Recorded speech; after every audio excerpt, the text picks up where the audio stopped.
2019లో YCP గెలిపే ఒక తీవ్రమైన తుఫాన్ హెచ్చరిక లాంటిది ఆంధ్రప్రదేశ్ రాష్ట్రానికి. అంటే జగన్మోహన్ రెడ్డి గారు అధికారంలోకి వచ్చిన కాడ నుంచి ఆంధ్రుల జీవనాడైనటువంటి పోలవరాన్ని ఇవాళ నిర్జీవంగా చేసేశారు. అరే, సువిశాలమైనటువంటి రోడ్లు ఉన్నటువంటి రాజధానిని ఇది వృధా, ఇక్కడ ఇంత పెట్టుబడులు అవసరమా, ఇంత పొలాలు అవసరమా అని చెప్పి అధికారంలోకి వచ్చిన కాడ నుంచి నిత్యం విషం జిమ్ముతూనే ఉన్నారు జగన్మోహన్ రెడ్డి గారు. 3 రాజధానులు నినాదాన్ని తెర మీదకు తీసుకొచ్చి అమరావతిని చంపేశారండి. అమరావతి మీద పగబట్టి ఇవాళ ఆ అమరావతిలో జరిగినటువంటి అభివృద్ధి ఆనవాళ్ళన్నీ కూడా చెరిపేశారు. ఇవాళ అమరావతి అభివృద్ధిని రెక్కలు విరిచేశారు జగన్మోహన్ రెడ్డి గారు. ప్రపంచంలో ఎక్కడా జరగని విధంగా, ప్రపంచంలో ఎక్కడ జరగనటువంటి దొంగతనాలు ఇవాళ ఆంధ్రప్రదేశ్లో జగన్మోహన్ రెడ్డి గారి ప్రభుత్వ హయాంలో రాష్ట్ర రాజధాని అయినటువంటి అమరావతిలో జరుగుతున్నాయి. 3 రాజధానుల నినాదంతో ఈ గడిచిన 5 ఏళ్లలో జగన్మోహన్ రెడ్డి గారి పరిపాలన అంతా కూడా అమరావతిలో అరాచకాలు, అక్రమాలు అనే దానికి నిదర్శనండి. అరే, ఒక మినిస్టర్ గారు చెప్పారు, బుగ్గన్న గారు చెప్పారు అని చెప్పి రోడ్లు తవ్వేస్తారు, పైపులు దొంగతనం చేసేస్తారు. బాపట్ల వైసీపీ ఎంపీ గారి అనుచరులు ఎంపీ గారి కనుసన్నల్లో రోడ్లు తవ్వేస్తారు, మట్టి కంకర దొంగతనాలు చేసేస్తారు. కేవలం 3 రాజధానులు అని చెప్పి నినాదం తీసుకొచ్చి ఈ 4.5 సంవత్సరాల్లో అధికారంలోకి వచ్చాక జగన్మోహన్ రెడ్డి గారు, నేను అమరావతిని అభివృద్ధి చేయాలి, దానికి కావాల్సిన సిమెంట్, నాకు ఇవన్నీ కూడా వనరులు ఏర్పరచుకోవాలి అని చెప్పి సరస్వతి పవర్ ప్రాజెక్టుకు మాత్రం హుటాహుటీన పర్మిషన్లు తెచ్చుకున్నారు మన తాడేపల్లి ప్యాలెస్లో ఉన్నటువంటి పెద్దలు. ఇది ఆంధ్రప్రదేశ్లో ఉన్నటువంటి ప్రజలందరికీ కూడా తెలిసిన వాస్తవేనండి. ఈయన అధికారంలోకి వచ్చాక సరస్వతి పవర్ ప్రాజెక్టుకి అయితే పర్మిషన్లు తెచ్చుకున్నారే కానీ ఎక్కడైనా అమరావతిలో ఒక 4 ఇటుకలు వేసి, ఒక బొచ్చ సిమెంట్ వేసి ఏదైనా అభివృద్ధి కార్యక్రమం చేపట్టారండి? చేపట్టకపోగా ఈ అధికారంలోకి వచ్చాక ఎక్కడా కూడా లేని విధంగా, అంటే రోడ్ల మీద దొంగతనాలు జరిగినాయి అనంటే సహజంగా బైక్ దొంగతనం జరిగింది, లేదంటే కారు దొంగతనం జరిగింది అని మనం వింటాము. కానీ ఆంధ్రప్రదేశ్లో రాజధాని అయినటువంటి అమరావతిలో రాత్రికి రాత్రి రోడ్లే దొంగతనం అయిపోతాయండి, రోడ్లే మాయమైపోతాయి అన్నమాట.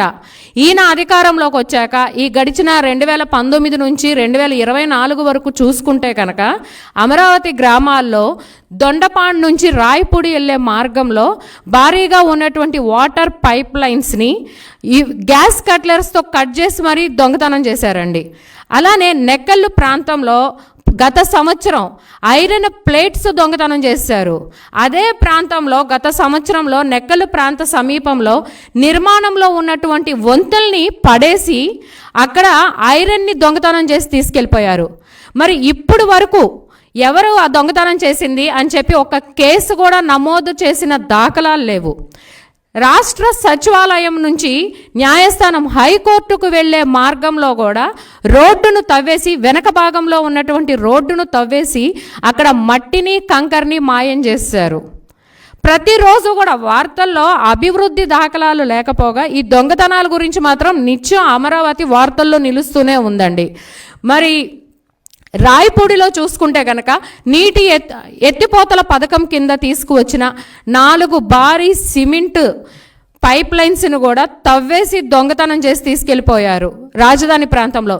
ఇప్పటి వరకు దాదాపు 120కి పైగా భారీ పైప్ లైన్స్ అన్నీ కూడా దొంగతనం జరిగినాయండి. ఉద్దండ్రాయపాలెం, సాక్షాత్తు ప్రధానమంత్రిగా మోడీ గారు అమరావతికి శంకుస్థాపన చేసింది ఉద్దండ్రాయపాలెంలో ఉండి. ఆ ఉద్దండ్రాయ ప్రాంతంలో భారీగా మట్టి తవ్వకాలు జరుగుతూ ఉంటాయి. అలానే మనకి ఎర్రపాలెం, అమరావతి సిఆర్డీఏలో ఉన్నటువంటి 29 గ్రామాల్లో ఎర్రపాలెం ఒకటి. ఎర్రపాలెం నుంచి విట్టి యూనివర్సిటీకి వెళ్ళే మార్గంలో గత ప్రభుత్వంలో చంద్రబాబు నాయుడు గారి ప్రభుత్వ హయాంలో 60 అడుగుల రోడ్డు డివైడర్తో కూడుకున్నటువంటి సిమెంట్ రోడ్డుని నిర్మిస్తే జగన్మోహన్ రెడ్డి గారు అధికారంలోకి వచ్చాక ఆ మార్గం మధ్యలో ఒక వంతెన నిర్మాణం జరుగుతుందండి. అక్కడ రోడ్డుని తవ్వేసి రోడ్డు అడుగు భాగాన ఉన్నటువంటి కంకర్ని డస్ట్ని, గ్రావెల్ని దొంగతనం చేశారు వైసీపీ అండ్ కో వాళ్ళు.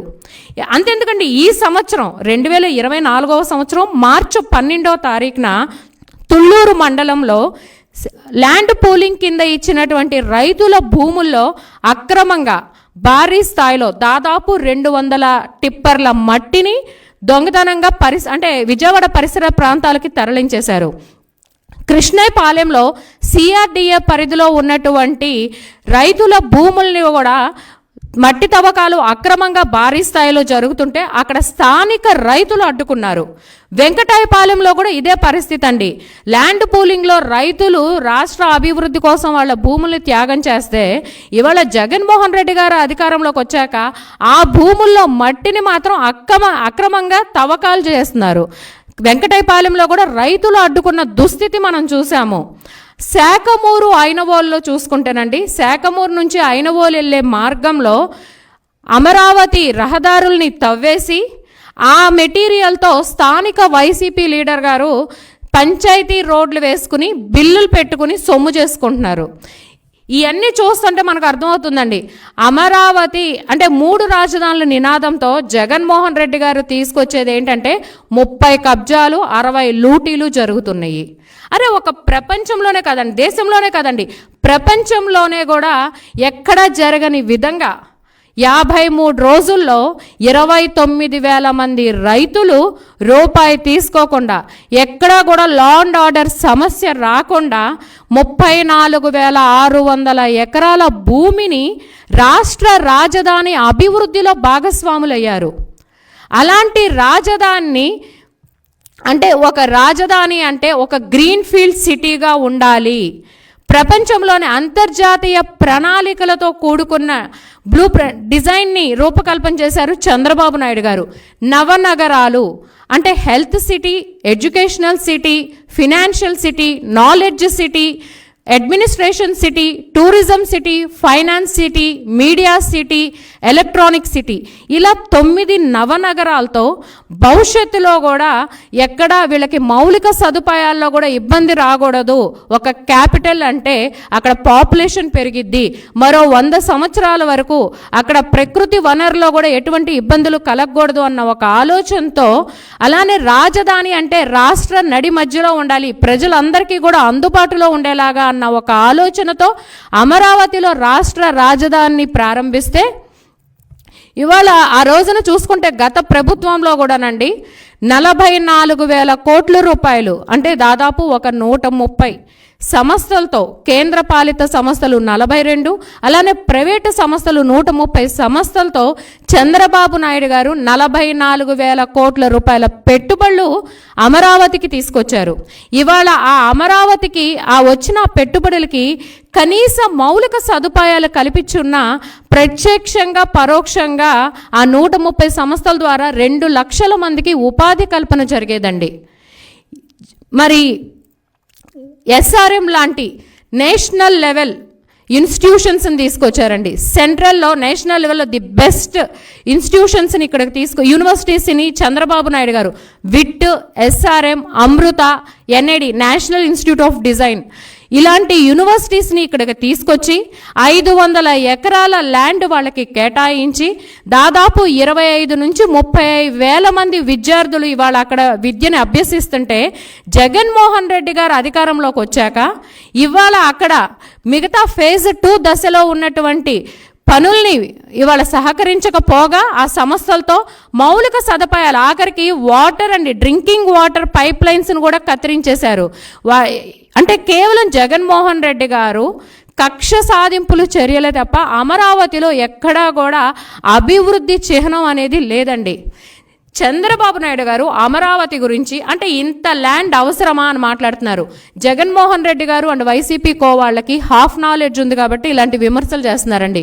గతంలో చంద్రబాబు నాయుడు గారు ప్రభుత్వ హయాంలో సింగపూర్ కస్టోడియన్ వాళ్ళతో 1,600 ఎకరాల ల్యాండ్ని వాళ్ళకి ఇచ్చేలాగా ఒప్పందం చేసుకుని ఇంటర్నేషనల్ లెవెల్లో ఉన్నటువంటి టాప్ 50 ఎంఎన్సి కంపెనీస్ అమరావతిలో స్థాపించేలాగా అగ్రిమెంట్ కుదుర్చుకున్నారు.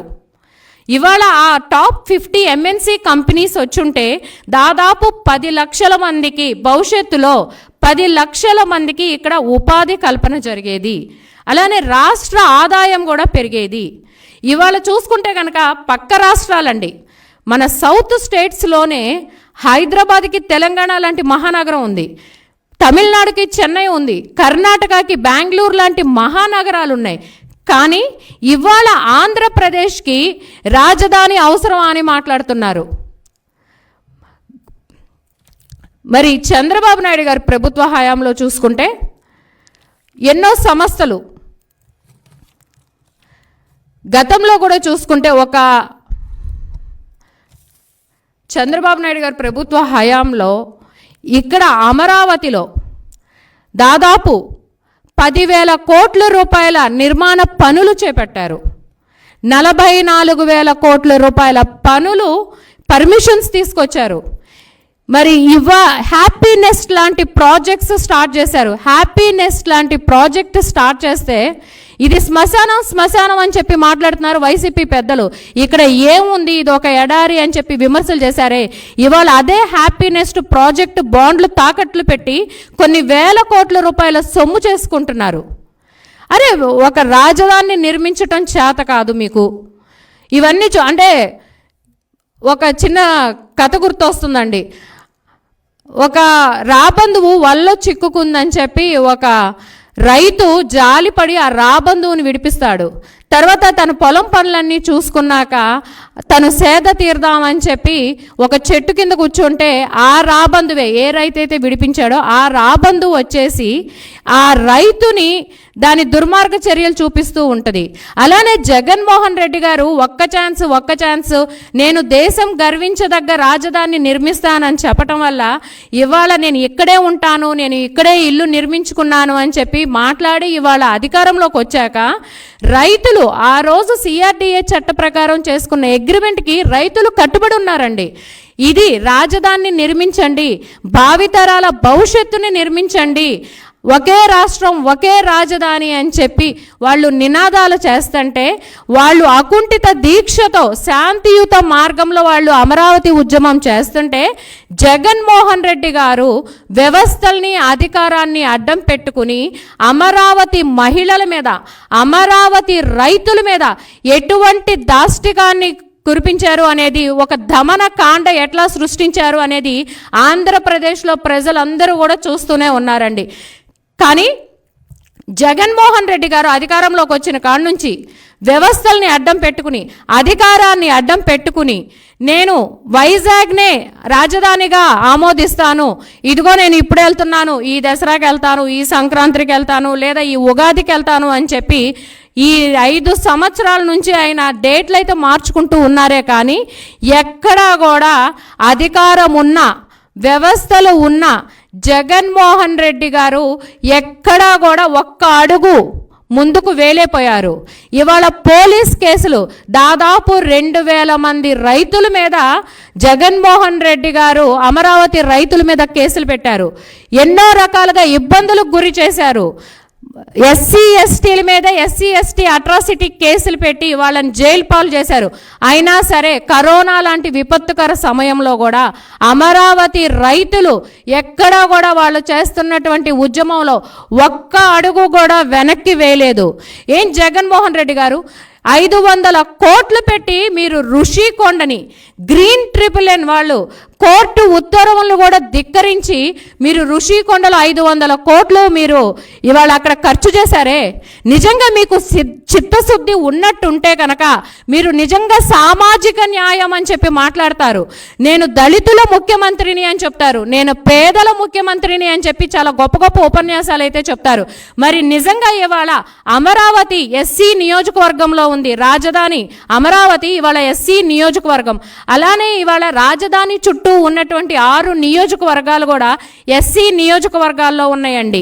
మరి గతంలో చంద్రబాబు నాయుడు గారు డిజైన్ చేసినటువంటి రాజధాని డిజైన్ని చూసుకుంటే కూడా మనకి US మ్యాగజైన్ అయినటువంటి ఆర్కిటెక్చరల్ డైజెస్ట్ అనే మ్యాగజైన్లో భవిష్యత్తులో ప్రపంచంలోనే ది టాప్ అంటే రాజధానులు క్యాపిటల్స్ అని చెప్పి ఆర్టికల్ రాస్తే ఆ సర్వేలో అమరావతి మొదటి 10 స్థానాల్లో నిలిచిందండి. మొదటి 10 స్థానాల్లో స్థానం దక్కించుకుంది మన ఆంధ్రుల రాజధాని అమరావతి. ఆ రోజు చంద్రబాబు నాయుడు గారు అంటే అమరావతి రాజధాని అంటే రాష్ట్ర గౌరవానికి చిహ్నంగా నిలవాలి అని చెప్పి, అలానే రాష్ట్ర ప్రజలు రాజధాని ద్వారా గౌరవింపబడేలాగా ఉండాలి అని చెప్పి అమరావతిని ఎంతో ప్రతిష్టాత్మకంగా అంటే అంతర్జాతీయ స్థాయిలో రూపొందించాలని చెప్పి ఆ రోజు డిజైన్ చేశారు. అమరావతి అనేది ఒక సెల్ఫ్ ఫైనాన్స్ అండి. ఇప్పటికీ కూడా 34,000 ఎకరాల 600లో ఈ నవనగరాలకు అన్నిటికీ కేటాయించాక కూడా ల్యాండ్ బ్యాంక్ కింద 10,000 ఎకరాల భూమి ఉంది. భవిష్యత్తులో రాష్ట్ర ప్రయోజనాల కోసం, రాష్ట్ర అవసరాల కోసం ఆ ల్యాండ్ బ్యాంక్గా ఉన్నటువంటి 10,000 ఎకరాల భూమి దాదాపు 2 లక్షల కోట్ల నిధులండి. 2 లక్షల కోట్ల రూపాయల నిధి అమరావతిలో ఉంటే అభివృద్ధి చేతకాక కేవలం అధికారంలోకి వచ్చిన కాడ నుంచి కక్ష అనే ఒక నియంత ధోరణితోటి అమరావతి ఒక శ్మశానమని, అమరావతి ఒక ఎడారని చెప్పి, ఇక్కడ ఇన్ని లక్షల కోట్ల రూపాయలు మేము ఎందుకు పెట్టుబడి పెట్టాలి అని చెప్పి, లేదా ఇది ఒక సామాజిక వర్గానికి సంబంధించిందని చెప్పి జగన్మోహన్ రెడ్డి చేస్తున్నటువంటి విధ్వంసన పరిపాలనంతా రాష్ట్ర ప్రజలు చూస్తూనే ఉన్నారండి. అరే ఒక రాష్ట్ర రాజధాని అంటే చంద్రబాబు నాయుడు గారి ఆలోచనలో ఒక రాష్ట్ర రాజధాని ఒక కేంద్రం, ఒక పరిపాలనకే కాకుండా అభివృద్ధిలో కూడా ఊతం ఇవ్వాలి అన్న ఉద్దేశంతో గ్రోత్ ఇంజిన్గా డిజైన్ చేశారండి అమరావతిని. దానిలో భాగంగానే సింగపూర్ కస్టోడియన్ వాళ్ళతో 1,600 ఎకరాలు వాళ్ళకి ఇచ్చి అగ్రిమెంట్ చేసుకున్నారు. ఈ విజనరీ లీడర్కు ఉన్నటువంటి ఆలోచన ప్రిజనరీగా ఉన్నటువంటి జగన్మోహన్ రెడ్డికి ఆలోచన లేదు. కేవలం అభివృద్ధి అనేది తెలీదు. జగన్మోహన్ రెడ్డి ఎజెండా ఏంటి అంటే విధ్వంసం చేయటం. విధ్వంసాలకి పెట్టింది పేరు జగన్మోహన్ రెడ్డి ప్రభుత్వం. మీ టర్మ్ అయిపోయింది, మీరు ఎన్ని రకాలుగా అంటే ఇవాళ ఆయన టర్మ్ అయిపోయి ఆయన ప్రభుత్వం దిగిపోయే టైంలో మాత్రం ఇవాళ ఆయనకి కౌలు రైతుల మీద ఉన్నట్టుండి ప్రేమ పుట్టుకొచ్చి ఇప్పుడు 5,000 రూపాయల పెన్షన్ చేశారండి. జగన్మోహన్ రెడ్డి గారు అధికారంలోకి వచ్చిన కాడ నుంచి అమరావతి రైతులు ప్రజా వ్యతిరేకంగా కోర్టు మీద కేసులు, ప్రజల మీద కేసులు వేస్తున్నటువంటి ప్రభుత్వం ఏదన్నా ఉందంటే అది కేవలం జగన్మోహన్ రెడ్డి గారి ప్రభుత్వమే.